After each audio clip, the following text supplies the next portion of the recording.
Cool. Okay, so my name of the company is Genvid. How many of you have heard of us? Cool. A year ago, it would have been less than that. That's great. If you haven't heard of us, you probably have heard of some of the things we're doing. I'll explain what that is. The title of the talk is Interactive Streaming in the Future of Esports. I am from New York. New Yorkers speak very quickly. You'll notice this. If at any time I'm speaking so quickly that you can't understand what I'm saying, please raise your hand and tell me to stop, and I will try. A little bit of my background. I co-founder of Genvid. We've been around for 3 years.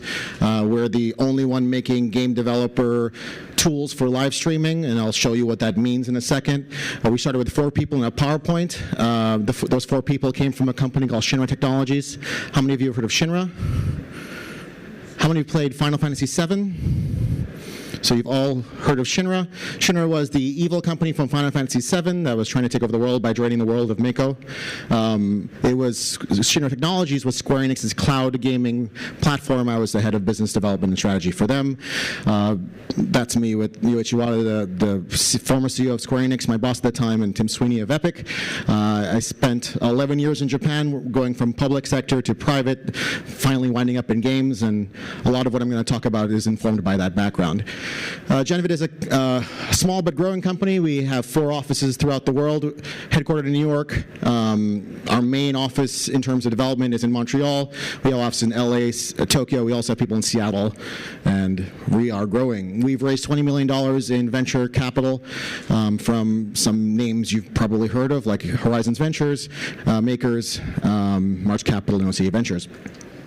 We have 35 people. There are only 30 people on this slide because we just hired 3 people today who just joined the company. We are growing fairly substantially.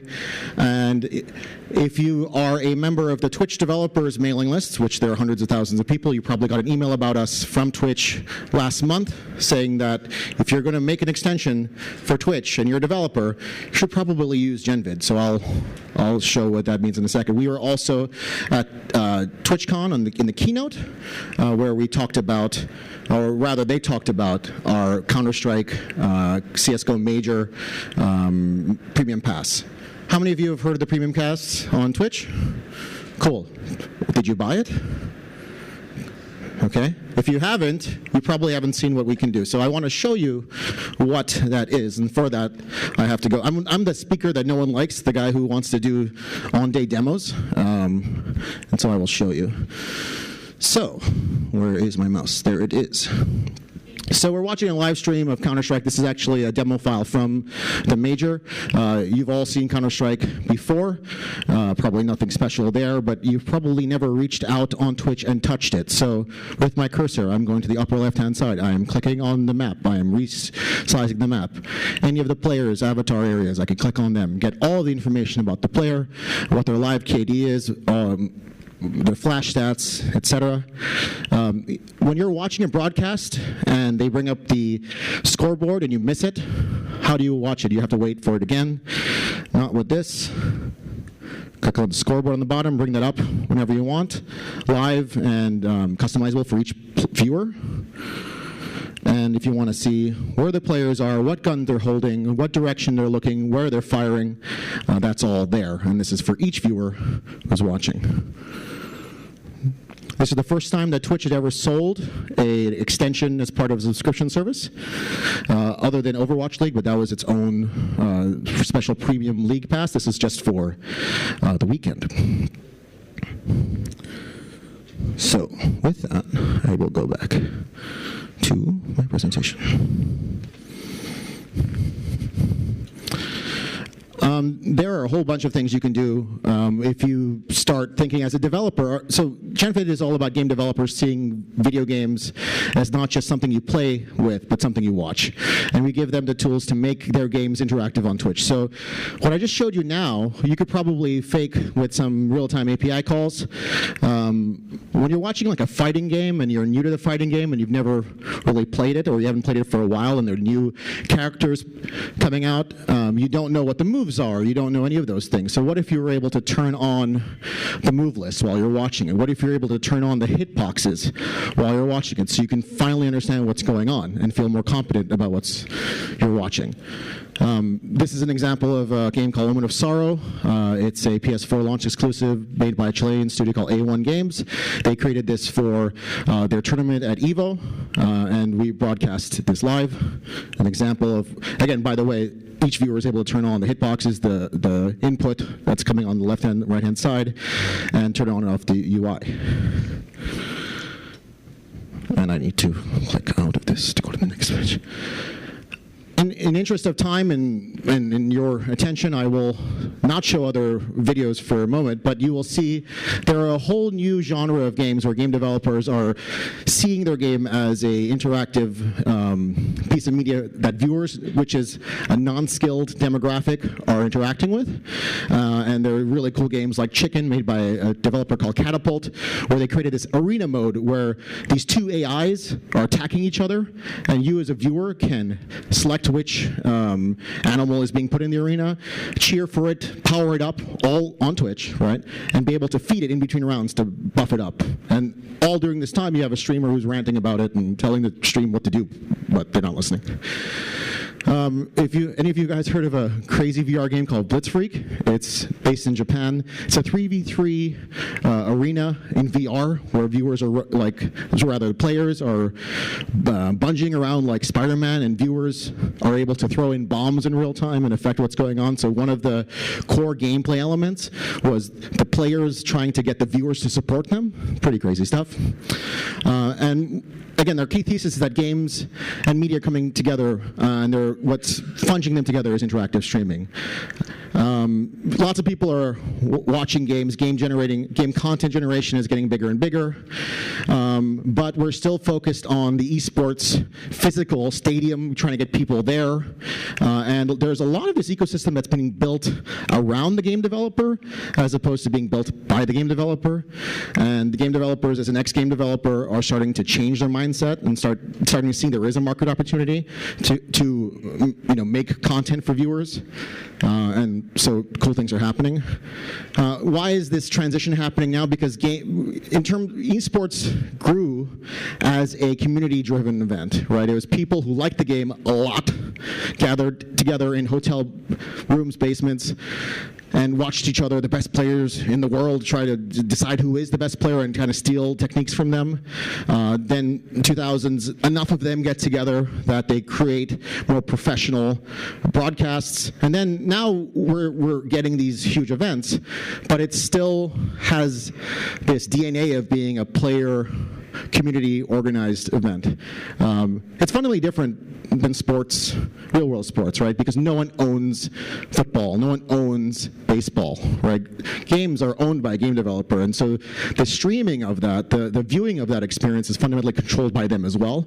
And how incentivized those game developers are to create cool experiences for viewers will directly affect how awesome those experiences are. You've heard of these. Lots of people are watching these games. This is where most people are watching games. They're not watching it in the game. They're not watching it in spectator mode. If you are a viewer of esports on one of these platforms up until today, unless you are a player of that game, you have no idea what you're watching because it's just not made to be consumed by a non-player audience. That's changing as game developers realize that they can cater to viewers. Money is coming. Mo already talked about that.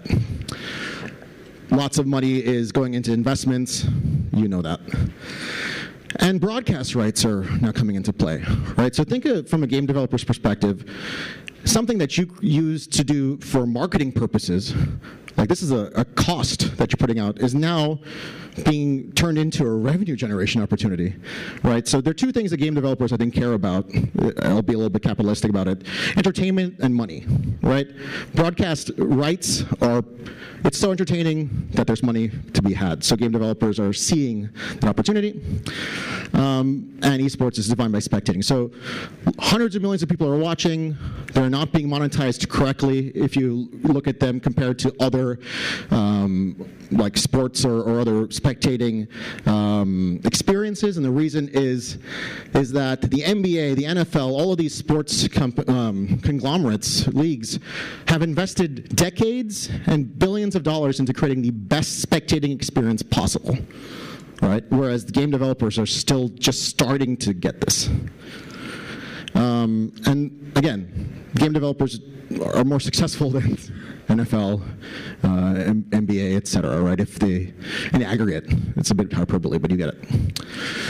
And again, so up until now, game developers have had a forced dichotomy of choosing between players and non-players. And you're a game developer, your entire ethos is to try to make everyone in the world a player of your game, a consumer of your product, right?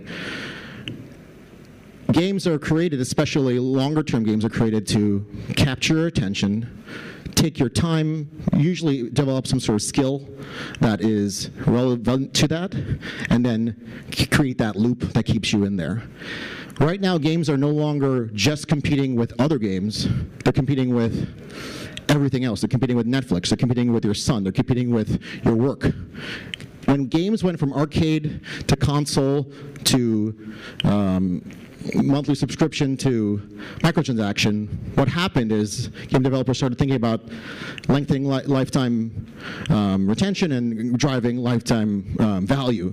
What that means is they want to sick as much time as possible from their consumer, right? And so what are they doing? They're patching the game. They're making it harder and harder. When you're watching a game that's changing every month, how do you keep up? If soccer changed its rules fundamentally every year, and you didn't watch for 2 years, and you came back and everything was different, you'd have a really hard time finding what's going on. So game developers up until now have had this choice of serving their customer, their player, or going after this like amorphous non-player, that's the mainstream audience, and they're never going to choose a latter because you serve your customer. That's how you stay successful. But with interactive live streaming, you can make that kind of Faustian bargain, right? You can keep your game as it is and inform your viewership outside of your game about what's going on. So think of a good example of this is poker in the mid-2000s, right? Up until then, people didn't watch poker because even though poker isn't that difficult, the statistics behind it, card counting, there are a lot of mechanics that make it difficult for mainstream audiences to approach. The rules don't change, but it's not the most conducive. But when we started having alternate camera angles, when we started having stats on the screen, you have people who feel as though they're semi-competent, yelling at the screen, telling the professionals what to do. They don't know what to do, but they feel as though they know what to do. Why? Because there's enough information there for them to feel competent, right? And when we have a core level of competence, you feel as though, not even competence, if you have a core level of understanding, you feel like you're more, this is Dunner-Kruger, right? Like you feel like you know more than experts. So esports, the core here is that it's the first wave of monetizing viewership by developers. This is key, and it's a sign of greater change for the game industry. One thing that's changing a lot right now, spectator mode of games, for the most part, is the least invested part of the game. Why? Because if you have a person who's in spectator mode of your game a lot, what does that mean? It doesn't mean your spectator mode's amazing. It means your matchmaking is awful, because that person's probably dying way too early, and they're probably going to churn, right? So for those of you who are in AAA development, usually spectator mode is the dev build that at the end you have all these grand plans, and then you go gold, and then you don't ship that, and you make something basic, right, that'll spectate. So for the most part, your camera angles, everything is from a player perspective, because again, who's using spectator mode for the most part? It's players and engine. Viewers need third-person view. They need parts they need advantages that players don't have. They need more. That's happening. And why that? Without that, streaming is just a person who's a customer of the developer streaming their experience to viewers. With interaction, you can have, and this is where it gets kind of crazy, people who are not playing the game affecting the game. And so this is where we transition from traditional esports to an interactive experience that game developers are in the center of, that non-skilled players can influence the game. So this is, think Twitch plays Pokemon but on steroids. So, taking a step back, there is a huge gap in entertainment when we look between the physical and digital worlds. So let's use sports as a metaphor. From left to right, player, participant, viewer, the demographics are the least players, more participants, more viewers. What does that mean? So say football.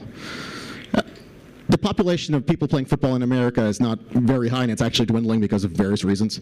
But everyone in America is inundated with football from an early age, so they have a core competency what's going on. Some of those people keep that, and when they get older, when they stop dreaming of becoming athletes, like professional athletes, they retain that affinity, and they go to stadiums. They have these awesome experiences, this immersive live experience. And then, for every one of those, there are many, many more who watch that at home. They can't go to the stadium, right? And so for each level of this, football has created an experience. And in a way, football is incentivized for you to transfer over from player to participant to viewer, right? Get them early, get them playing the game, get enough that people will cycle up to participants, cycle up to viewers, but very few stay as players. Same thing with football, same like soccer, same thing everything. And as you go from left to right, there's a lot more money there. Or think of broadcast rights, think of sponsorships.